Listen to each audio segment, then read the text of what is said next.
Hello everyone, this is Ruan Marinho with SplashDash, and today I wanted to make a quick video about the 3 reports that I run before I get on a client meeting for a new potential prospect. For those of you that don't know me, I run a digital marketing agency called Develomark in Southington, Connecticut, and we mainly focus on small local service-based businesses like the businesses you see directly on our website. Many of them come to us because they need web design services and we sell them local SEO, etc. All of our clients are local and they typically have a Google business profile. Typically, we try to take on the customers that have the highest amount of reviews in their localized area, along with the highest domain authority in their localized area as well. This can include service-based businesses, healthcare businesses, attorneys, and home services businesses. So when a potential client comes, I'm looking for really 3 things. 1 is, can I actually do a good job for them? 2 is, what are their current stats? And 3 is, what should their advertising budget be and who's advertising in their local area? The first report I'm going to run is called Competitive Overview. This report allows me to put in a simple domain, a location,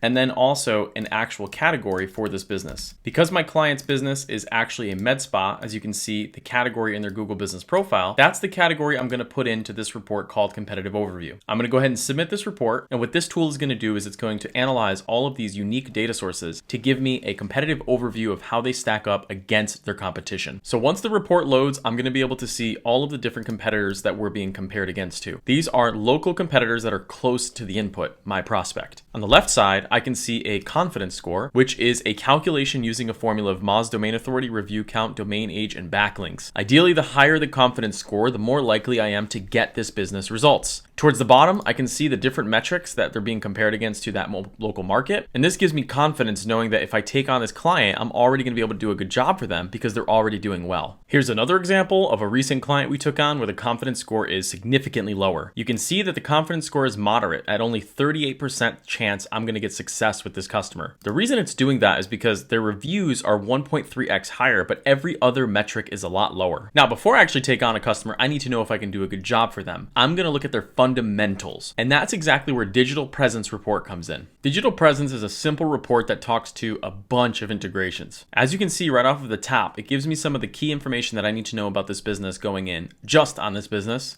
such as their ratings, their Google Maps score, their domain authority, how many visitors they get, where the registrar is, where the content management system is. And this is really useful because before I take them on as an account, I like to look at this information without having to open up tabs to all of these different places.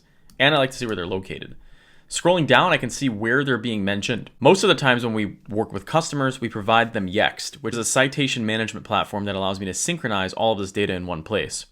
You'll see if we open up actually one of these URLs, it's actually going to show their online listing with all of the images and media that we actually optimize for them. So you can see that that's all there, and it's all optimized with citation management service. So utilizing that allows me to see where this business is mentioned, so I'm better prepared for that conversation with them. Scrolling down, I can do a maps audit, but most importantly, I can actually take a look at their domain level. Things like their domain authority, which is clearly doing above average in this local area, where their registrar is, how old the domain is, and how their traffic has been trending over the last couple of years. If it's trending down, that may be a conversation I want to have, but in this case, it looks like things are actually trending up, which makes it even more of a lucrative account to actually take on. Same thing with the domain authority. I've typically found that when domain authority is increasing, that business is doing better. And so if you're finding a customer that the domain authority is going up, that's always a customer you want to work with in the near future. Scrolling down, I can also take a look at their top pages. This will give me a good understanding of which pages on their website we absolutely need to preserve for SEO, and which pages can we actually can. You can see this report is showing me that they have 100 total indexed pages, and 41 of them actually get no traffic. So those pages are literally created as vanity. This data is going to allow me to make better decisions for my conversation that I have coming up with them.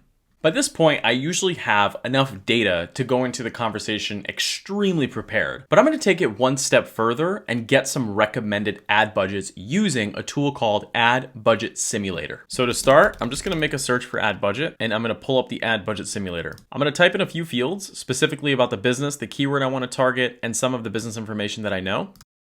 And once I have my basic input, I'm going to click the submit button. SplashDash is going to talk to United States Census Bureau, Ahrefs, and pull up a report that looks something like this. Really quickly, I'm going to adjust the conversion ratio to 2% and their close ratio to 33%. Going down on the report, I can start to see who I want to target and where to give me some better accurate estimation. For this example, I'm going to target people that make over $75,000. I'm going to target just women, and that's going to give me an estimated ad budget of $1,791 per month. This estimated ad budget then breaks down how many potential customers they're going to get with this actual ad budget. The calculation here is simple. If they get 1,500 clicks at a 2% conversion ratio, that's 31 leads. At a 33% close ratio, that's 10 new customers this business can expect on a monthly basis. From there, it's going to calculate what that return on investment is going to be, and that return on investment looks like it's going to be $15,000. And just like that, in 2 minutes, I know everything I need to know going into this conversation. Their competitiveness, their ad budget recommendation, and all of the data that I need in quick insights directly inside of this tool. If you want to try it for free, go to SplashDash.com, run your free digital presence report. You get up to 25 of them per month. And if you enjoy it, upgrade it for just $29. Thank you everyone for watching this video, and I'll see you in the next one.